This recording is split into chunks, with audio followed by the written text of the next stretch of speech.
something that I found very interesting was your take on consciousness on one of your own videos on your channel. Some like a lady was interviewing you, and where you mentioned specifically that someone claiming that mindless matter producing a mind is even worse than a contradiction. So you said something like that. I want you to address that. Yeah, no, I mean, I draw this out in my book, Who Are You Really? And I talk about construction challenges. The reason why I say that getting mind out of matter, mindless matter, is worse than a contradiction is that there are more problems with it.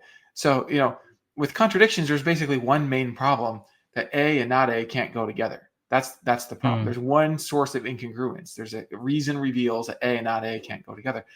Whereas when it comes to generating a feeling of love out of chains of carbon atoms interacting, there are many different types of problems. I talk about you mentioned the hard problem of explaining in principle how the qualitative aspects of the feelings could arise out of spatial aspects of matter. There's an explanatory problem. That's just one problem. There's also a binding problem of explaining how many different things can come together to form a unified conscious center.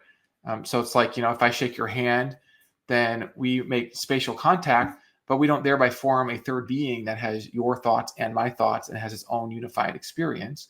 So there's a Right. further question explaining the binding of consciousness. There's also this kind of causal exclusion problem, which I think is an in-principle problem for how a mind could actually do something like reason through an argument where the reasoning makes a difference in the world if the mindless states are the fundamental states. So like think about like chemical reactions going on in your brain, and those chemical reactions are based most fundamentally on like little bits of mindless matter. And if those bits of mindless matter are causing everything that's going to happen going on in your brain, including your reasoning, then your reasoning is fundamentally based in mindlessness. And so that mental aspect is not causally making a difference because the mindless is causally excluding the mental. And we can go on to sharpen this analysis and why this is a challenge that philosophers from different perspectives are wrestling with. That's just another one. There's also a problem of your own identity through time. This is one of the deepest problems. Like, how can you as a being be the same you from one moment to the next?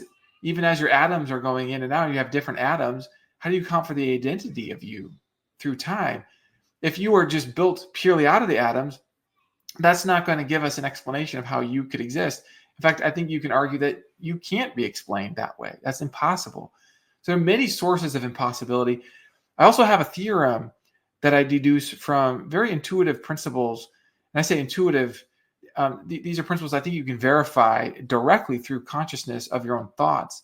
And it's a theorem that I talk about in my book called the Mindful Thoughts Theorem, which basically says that you can't make thoughts just out of mindless, prior mindless states. Not possible. And you can deduce this from more basic principles that you can get through just paying attention to what thoughts are.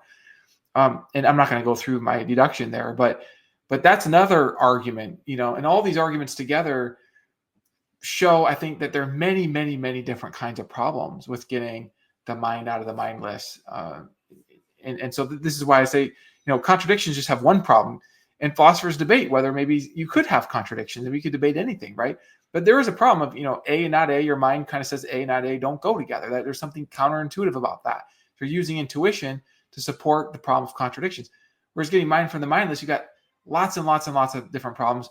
So yeah, I mean, I'm quite serious. Like, I do think it's worse. It's more problematic than getting than producing contradictions, because there's just more problems.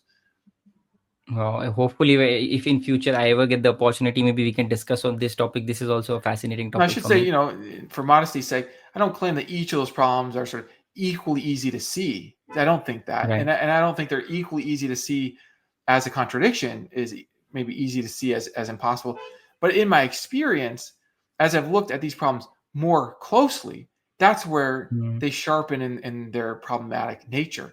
And I'm not the only one. I mean, there's a reason that there are many, many philosophers who have come to either eliminate consciousness because they don't think it can be explained in terms of mindless matter, or they've come to think that mind is fundamental somehow to our reality. this is a very common path that philosophers take. This is a path of Bernardo Castro, this philosopher of mind who came into the field as a naturalist, as an atheist, changed his mind through his research, thinks that mind is fundamental.